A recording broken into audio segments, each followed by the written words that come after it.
Viral po ngayon online at kinagiliwan ng netizens ang isang video kung saan makikitang pinapasayaw ng isang nanay ang anak nito sa isang party, pero dahil masunurin ang bata kahit todo na ang simangot nito at medyo labag na po sa kanyang loob, ay sumayaw pa rin ito para po sa kanyang mommy.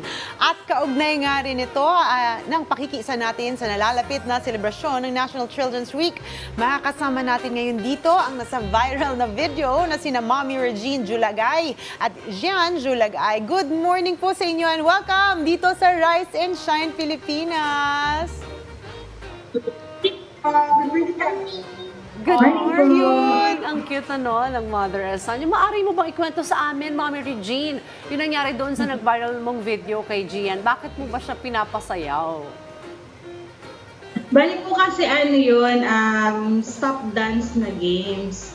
And then, yung pinapasayaw ko po siya, pero gusto niyang sumali, pero gusto niya akong nasa tabi niya habang sumasayaw. Kaya nagagalit po siya kasi ayoko siyang tabihan during nung stop dance. Kaya po siya nagagalit. Ayun naman pala, akala naman namin palang pinipilit mo, yung pala gusto niyang kasama kanya, pero ang cute-cute niya. Okay, kay Gian naman, anong nararamdaman mo nung panahon na pinapasayaw ka ni mami mo sa party at wala siya sa tabi mo? Ano daw yung nararamdaman mo? Ano daw? Ano daw? Naiinis kay mami. Naiinis kay mami. Naiinis kay Mommy. Naiinis daw po siya sa akin. Pero nakangiti pa rin, ano, very, very jolly si Gian. Eto sa mga sitwasyon na nagsusungit ang mga anak mo, Mommy, kagaya nun sa video, paano mo hinahandle yung mga ganong sitwasyon?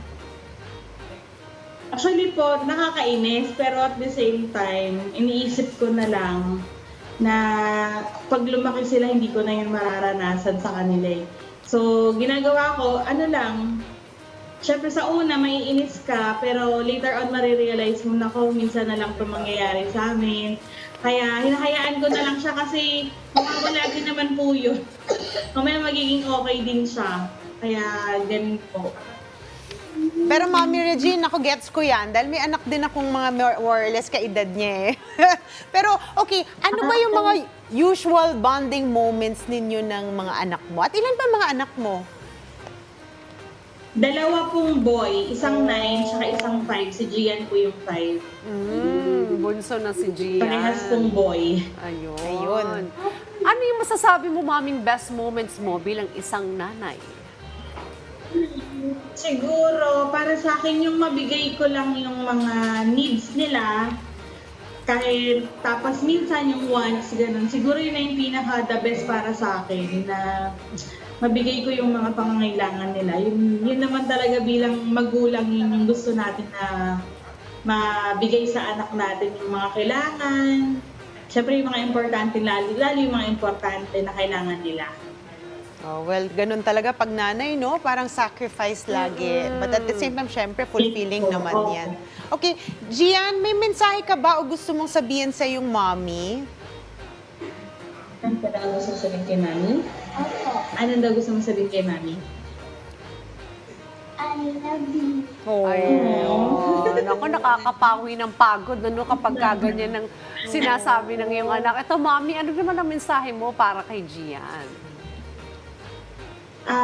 Siguro po, para kay Gian, yung enjoy na lang habang bata pa kasi ang bilis lang po talaga ng panahon. Kaya hinahayaan ko na lang din sila i-enjoy yung mga bagay na gusto nila. Kasi hindi natin namamalayan. Maya-maya binata na yan. Kaya sabi ko sa kanila lagi, huwag silang magmadali. Enjoy lang anak, enjoy lang. Kaya katulad enjoy. Ayun lang po. Pero Mommy Regine, ano ang mensahe o paalala mo para sa lahat ng mga mommies out there na mga nanonood sa atin ngayong umaga? Para sa akin po, siguro yung mga moments na nakakainis sila, pwede na, maiinis talaga tayo, pero later on, isipin natin na mabilis lang yung panahon, i-treasure natin yung mga ganong moments kasi yung mga yan, mga ilang taon lang, hindi ka na masyadong kakausapin yan kasi meron na silang sariling mundo, may mga sarili na silang kaibigan.